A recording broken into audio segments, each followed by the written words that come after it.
Jumpa lagi kita berjumpa dengan saya, Cak Lontong, salam lemper. Saudara-saudaraku yang lemper.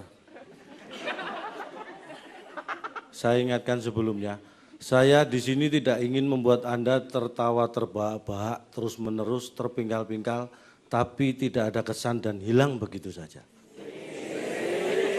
Jangan mendesis, Anda manusia bukan ular. Saya kesini untuk mengajak Anda mikir. Bukalah pikiran Anda. Saya akan membahas tentang miskin dan sederhana. Apakah sama? Beda. Miskin itu kondisi hidup, sederhana adalah cara hidup. Saya sering makan di warung, ada yang tanya, Cak Lontong kok nggak makan di restoran? Miskin ya? Saya sederhana. Saya sering belanja di pasar uler, di Priok. Ada yang ketemu, kok belanjanya nggak di mall? Cak Lontong miskin ya? Saya sederhana. Saya sering kemana-mana naik angkutan umum, kok nggak bawa mobil sendiri? Cak Lontong miskin ya? Saya sederhana. Di sini saya tegaskan, Cak Lontong adalah orang sederhana yang miskin. Anda jangan menertawakan saya. Saya tidak tahu apakah Anda ini mampu, orang mampu atau orang kaya. Tapi kalau saya lihat sebelum Anda tadi duduk di sini, perilaku Anda tidak menunjukkan itu.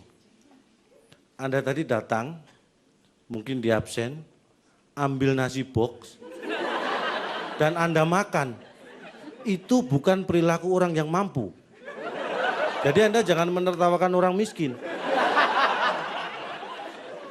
Kalau Anda orang yang mampu, mestinya ambil nasi box, berikan pada yang berhak.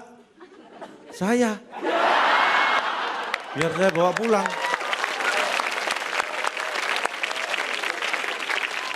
Tugas Anda mikir, bukan tepuk tangan.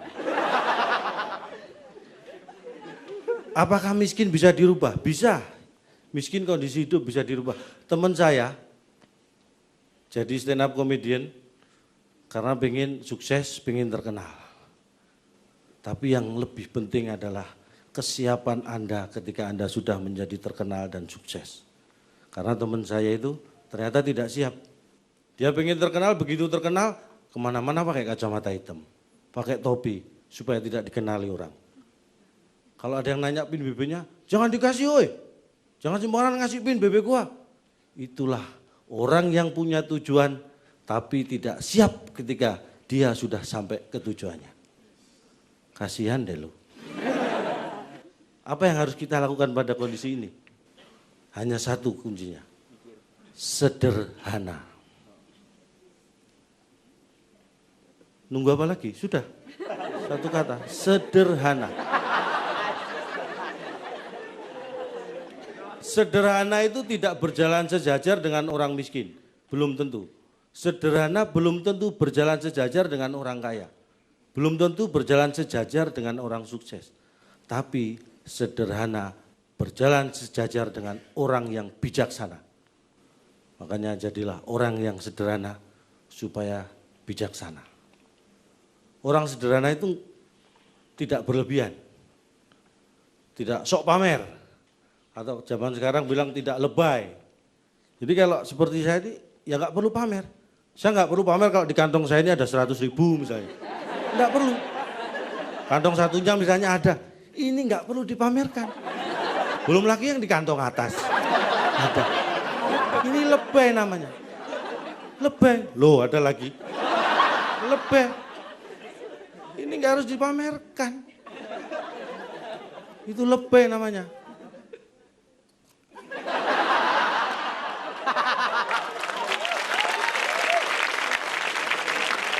Dan ternyata penyakit lebay itu bukan hanya terjadi pada orang kaya. Orang miskin pun bisa lebay. Jangan dikira nggak ada. Tetangga saya itu miskin, dia nggak kerja. Kalau ditanya, kenapa nggak kerja? Nggak ada ongkos. Karena kita simpati, kita beri ongkos. Masih belum berangkat kerja. Kenapa nggak berangkat? Kan sudah ada ongkos. Nggak ada baju sama sepatu. Kita belikan. kasih baju sepatu. Enggak berangkat juga. Dia memang orang enggak punya. Sekarang sudah punya ongkos, sudah punya baju, sudah punya sepatu. Kenapa enggak berangkat? Saya orang enggak punya. Saya enggak punya waktu untuk kerja. Itu kan lebay. Karena dia hidup itu dari rangkaian waktu, kenapa dia bisa bilang enggak punya waktu? Ini yang harus Anda ingat. Hidup ini adalah pilihan. Anda harus menentukannya sekarang. Anda harus memilih sekarang. Atau pilihan itu yang akan menentukan hidup Anda. Itu akan sakit. Seperti saya nanti. Mikir. Dan bila Anda tidak mencapai suatu kebahagiaan dan pintu kebahagiaan itu tertutup buat Anda, sebenarnya sadarlah bahwa ada pintu lain yang terbuka. Tapi karena kita terlalu sering dan terpaku pada pintu yang tertutup, kita tidak melihat pintu kebahagiaan lain yang terbuka. Tirulah teori maling. Begitu dia menemui pintu tertutup, dia akan berusaha mencari pintu yang terbuka lainnya. Ada baiknya teori maling kita ambil. Jadi orang jangan mudah terharu, tapi mudahlah tersentuh dan tergerak hatimu. Orang terharu kalau melihat kemiskinan, pertama kali yang diambil adalah sapu tangan, bukan dompetnya. Orang yang tergerak hatinya, begitu melihat kemiskinan, yang pertama kali diambil adalah dompetnya. Tapi ada satu hal yang tidak boleh Anda tiru.